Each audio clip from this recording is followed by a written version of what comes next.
আতেব বিন আবি বালতা রাদিয়াল্লাহু আনহু চিঠি দিয়ে দিয়েছিলেন যে মক্কা আক্রমণ হতে পারে। ইসলামী বক্তা আবু তোহা মোহাম্মদ আদনান একসময় যিনি হারিয়ে গিয়ে দেশ জুড়ে আলোচনায় এসেছিলেন, সম্প্রতি আবারও সামাজিক যোগাযোগ মাধ্যমে বিতর্কের কেন্দ্রবিন্দুতে, কারণ তার স্ত্রী সাবিকুন নাহারের একটি ফেসবুক পোস্ট।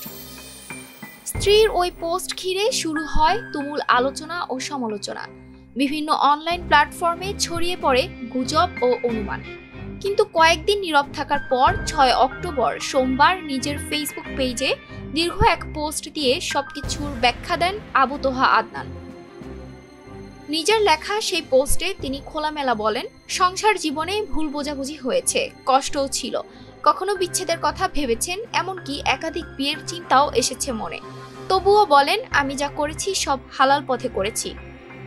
তার ভাষায়, আমার জীবনে কোনো নারী এসেছে শুধু সুন্নত অনুযায়ী বিয়ের মাধ্যমে, প্রেমের মাধ্যমে নয়। স্ত্রী সাবিকুন নাহারকে উদ্দেশ্য করে লিখেছেন, আমি করলে জানিয়ে করতাম, গোপনে কিছুই করতাম না। তিনি স্বীকার করেন তার স্ত্রী ভুল বুঝেছিলেন, কিন্তু অনুতপ্তও হয়েছেন। তাই সবাইকে অনুরোধ করেন যেন কেউ তার স্ত্রীকে কটু কথা না বলে। নিজের অতীত জীবনের প্রসঙ্গ টেনে তিনি বলেন, আমি একসময় জাহিলিয়াতে ছিলাম, সঙ্গীত আর ব্যান্ডে যুক্ত ছিলাম, কিন্তু এখন আমার লক্ষ্য একটাই, আল্লাহর সন্তুষ্টি। সমালোচনাকে তিনি দেখছেন গুনাহ মাফের পরীক্ষা হিসেবে।